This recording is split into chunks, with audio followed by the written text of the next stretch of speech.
இப்போது நம்ம வீட்டில் இருக்கச்சும் ஆஃபீஸே நினச்சிட்டு அதே மாதிரி என்ன காஃபி ரெடியா அப்படின்னு வீட்டில் இருக்கவங்கள கேட்குறதோ.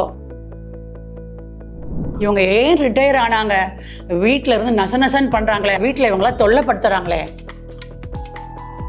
அந்யோன்யமாக ஒருத்தரோட ஒருத்தர் வந்து அன்பா ஆசையா இருந்தோன்னு சொன்னால் அந்த குடும்பம் வந்து ஒரு பெரிய பல்கலைக்கழகம் தாங்க.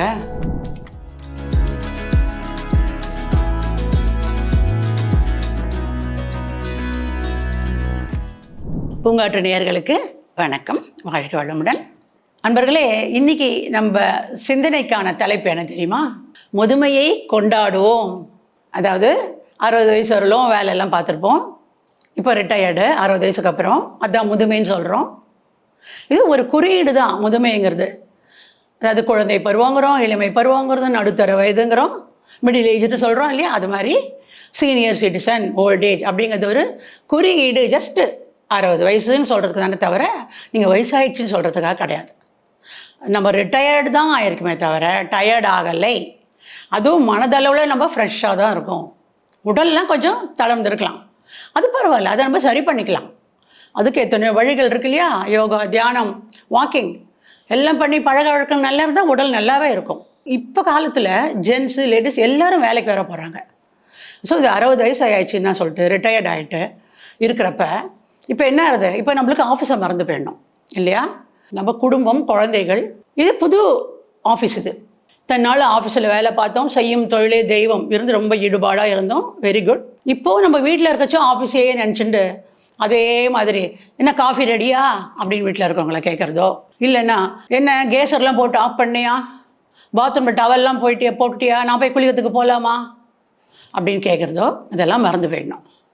அப்போ ஆஃபீஸு அவசரம் போனோம், வீட்டில் இருந்தப்போ நம்மளுக்கு ஹெல்ப் பண்ணாங்க. இப்போ நம்ம வீட்டில் தான் இருக்கோம், வீடு தான் நம்மளுக்கு ஆஃபீஸு. இப்போ நம்ம ஆஃபீஸில் இருந்தப்போ நம்மளுக்கு ஒரு டிபார்ட்மெண்ட் இருக்கும், நம்மளுக்குன்னு ஒரு சில ஒர்க் இருக்கும். வேலை செய்யணுன்னாலும் அந்த ஒர்க்கு தான் நம்ம மேனேஜ் பண்ணணும்னாலும் அதை நம்ம மேனேஜ் பண்ணிட்டு இருப்போம். அதே மாதிரி தான் வீடும் அன்பர்களே. அப்போ இதில் ஜாஸ்தி ஈடுபாடு நம்ம காட்டணும். இப்போ முன்னைய விட நம்மளுக்குன்னு ஒரு சில ஒர்க்கு அலாட் பண்ணிக்கணும். 12 செய்தோன்னு சொன்னால் இவங்க ஏன் ரிட்டையர் ஆனாங்க, வீட்டில் இருந்து நசநசன் பண்ணுறாங்களே அப்படின்னு வீட்டில் இருக்கவங்களுக்கு தோணாது. இவங்களுக்குமே எதுக்கு தான் நம்ம ரிட்டையர் ஆனமோ தெரில, வீட்டில் இவங்களாம் தொல்லைப்படுத்துகிறாங்களே அப்படின்னும் ரிட்டையர் ஆனவருக்கும் தோணாது அன்பர்களே. அன்பர்களே, men are from Mars and women are from Venus அப்படின்னு ஒரு புக்குங்க. அது படிங்களேன், ரொம்ப தமாஷா கூட இருக்குது அதை படித்தா. அதில் என்ன சொல்கிறாங்கன்னு சொன்னால், ஆண்கள் பெண்கள் வெவ்வேறு கிரகத்துலேருந்து வந்திருக்காங்கன்னு சொல்கிறாங்க அன்பர்களே. அதனால தான் பாருங்கள், அவங்க அணுகுமுறையே வித்தியாசமாக இருக்கும் அப்படின்னு சொல்கிறாங்க. நான் உங்களுக்கு 2-3 உதாரணம் சொல்கிறேன், கேளுங்களேன். ஒரு நாள் ரிட்டையர் ஆன சாரு ஒரு கடத்தருக்கு போகிறாரு, ஃப்ரெண்டை பார்க்குறாரு.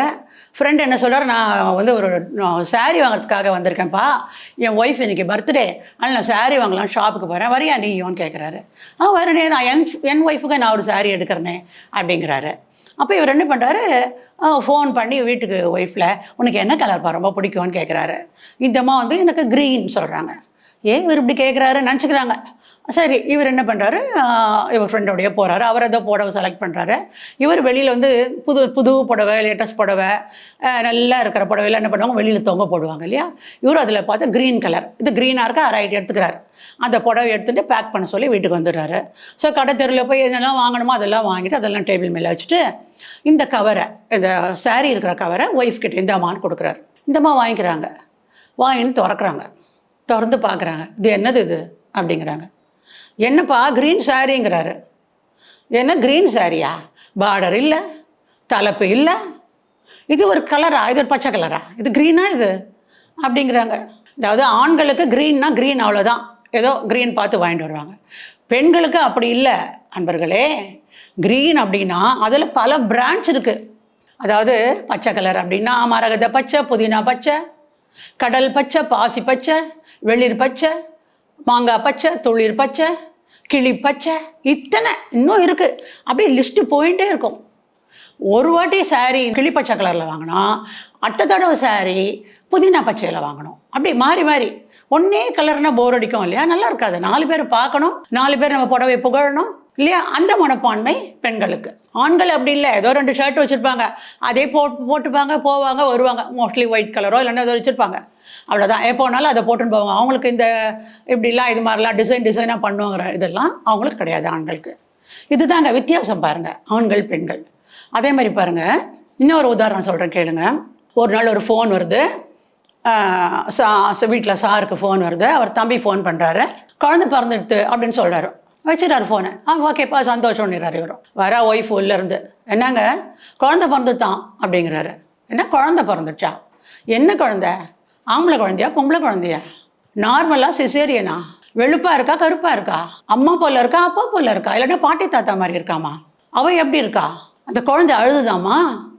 இப்படி இத்தியாதி கேள்விகள் அடிக்கின்றே போவாங்க. அவங்களுக்கு இத்தனையும் தெரியல. அவங்களுக்கு ஜஸ்ட் அவங்க ரைட் குழந்தை பிறந்தா ஓகே, அவ்வளோதான். ஆண்கள் பாருங்கள் வித்தியாசம் பார்த்தீங்களா, ஆண்களுக்கும் பெண்களுக்கும். இன்னொன்று இருக்குது பாருங்கள், இன்ட்ரெஸ்டிங் உதாரணம். ஏதாவது ப்ராப்ளம்னு நினச்சிக்கோங்களேன், ஆண்கள் நினச்சிப்பாங்க அவங்க யார்கிட்டையும் சொல்ல மாட்டாங்க. அதை எப்படி சால்வ் பண்ணுறதுன்ட்டு அவங்க பாட்டு காமாக இருப்பாங்க, பேசவே மாட்டாங்க. அவங்க மைண்டில் ஓடும் அது எப்படி சால்வ் பண்ணுறது, அதுவே தான் நினச்சிட்டு அதுக்கு தீர்வு கண்டுபிடிச்சிடுவாங்க அவங்க. அது வேறு. ஆனால் பெண்கள் என்ன பண்ணுவாங்க, ஒரு ப்ராப்ளம்னா அதை 4 பேர்கிட்ட அமாரம் அடிக்கணும். எனக்கு இப்படி ஆயிடுச்சு, இது மாதிரி ஆயிடுச்சு அப்படின்ட்டு. அவங்க அதை வச்சு அடடா அப்படியான்னு சோகமாக சொல்லணுமா? அது வேணும் அவங்களுக்கு. இப்படி ஆயிடுத்தாப்பா கேட்கணும் அவங்க பதிலுக்கு. அதில் கூட ஒவ்வொருத்தரும் ஒவ்வொரு தீர்வு வேறு சொல்லுவாங்க. ஆனால் இவங்க அதை ஏற்றுக்க மாட்டாங்க. இவங்க என்ன நினச்சாங்களோ அந்த தீர்வு தான், அதுதான் ஃபைனல். அதோட ஹஸ்பண்ட் கிட்ட போய்ட்டு தொணப்பாங்க, எனக்கு இப்படி ஆயிடுச்சு அவன் இப்படி சொன்னாங்க, இவங்க இப்படி சொன்னாங்க. அவரா ஏன்பா தொணக்கிற, சும்மா இறேன் அப்படின்னு. சின்னதாக சொல்ல தெரியாதா அவனுக்கு? 2 லைனில் சொல்ல தெரியாதா? ஒரு கதையே சொல்கிறியப்பா நீ அப்படின்வாங்க. ஏன்னா அவங்களுடைய மென்டாலிட்டி வேறு, நம்ம லேடிஸ் மென்டாலிட்டி வேறு. இது வித்தியாசப்படுது இல்லையா?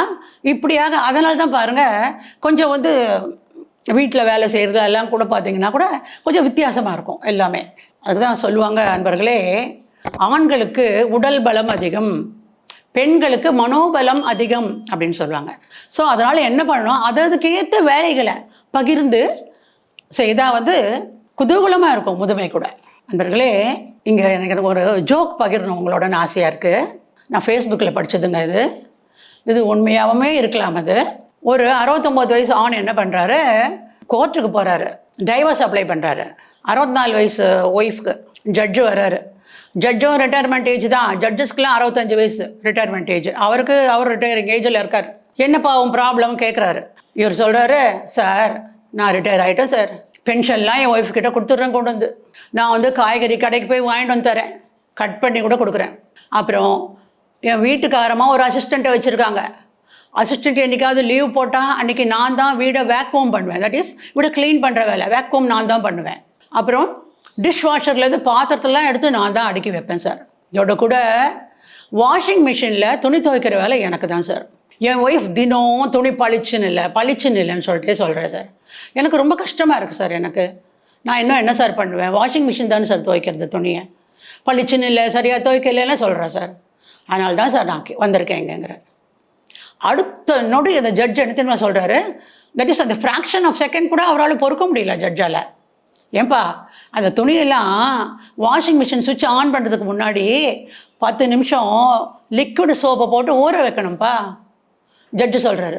ஆச்சா, அதுக்கப்புறம் தான் ஆன் பண்ணணும். அப்புறம் துணி துவைச்சாச்சுன்னா ஆஃப் ஆகிடும்ல. அப்போ நீ அந்த துணியை எடுத்து நல்லா உதறு, 1 வாட்டிக்கு 2 வாட்டி உதறி 2 கிளிப்பாக போட்டு காய போடணும்ப்பா. அப்போ பாரு அயன் கூட பண்ணோம், பளிச்சுன்னு இருக்கும் துணி அப்படின்னுறாரு. அப்படின்னு சொல்லிட்டு சிரிச்சுட்டு, இதுக்கெல்லாம் வருவியாப்பா நீங்கள் அப்படின்னுறாரு. ஸோ இதெல்லாம் ஒரு கேஸே இல்லைப்பா அப்படின்னு சொல்கிறேன். இதுலேருந்து என்னங்க தெரியுது, ஜட்ஜு தான் அதான் டெல்லிக்கு ராஜா ஆனாலும் வீட்டில் அவங்க கணவனோ மனைவியோ மகனோ அதுதான் அவங்க பொறுப்பு, அவங்களுக்குன்னு பொறுப்பு இருக்குது. இப்போ ஜட்ஜு தான், ஜட்ஜ் ஐயா தான் எல்லோரும் ஜட்ஜுன்னு பாராட்டுறாங்க நாட்டிற்கு. அதனால் வீட்டில் அவங்களுமே வேலை செய்து தான் ஆகணும். மனைவிக்கு கணவனாக என்னென்ன செய்யணுமோ செய்து தான் ஆகணும் அன்பர்களே. அதுதான் முன்ன ஒரு சினிமா கூட வந்தது அன்பர்களே, வீட்டில் எலி வெளியில் புள்ளின்னு சொல்லுவாங்க. அது என்னது, வெளியில் நல்லா வீராப்பாக பேசுகிறாங்க, வீட்டில் வந்தால் காமாக இருக்கிறாங்க அப்படின்னு. அது ஒன்றும் தப்பு இல்லைங்க, அதெல்லாம் அட்ஜஸ்ட்மெண்ட்டு தான் ஒருத்தரோட ஒருத்தர். அதனால் இதை பற்றிலாம் கவலைப்படாத. நம்ம வீட்டில் ஒருத்தராக நம்மளும் வீட்டை சேர்ந்தவங்க, நம்ம குடும்பம் அப்படிங்கிற தெரிஞ்சு கணவன் மனைவி எல்லாரும் அந்யோன்யமாக ஒருத்தரோட ஒருத்தர் அன்பாக ஆசையாக இருந்தோன்னு சொன்னால் அந்த குடும்பம் வந்து ஒரு பெரிய பல்கலைக்கழகம் தாங்க.